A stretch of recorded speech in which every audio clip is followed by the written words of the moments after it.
How to clean recommendation in Windows 11. Settings,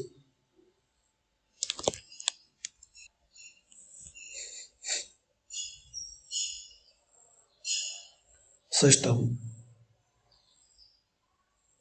Storage,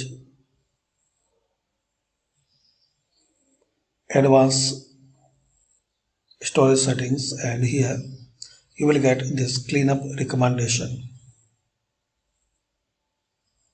Select what you need, like recycle bin download or system recovery log file.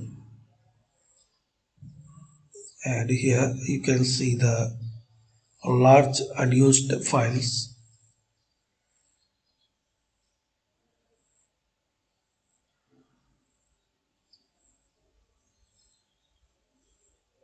Once you then click on cleanup,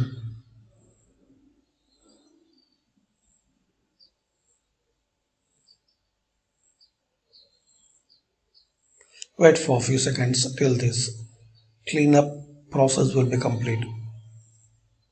That's it.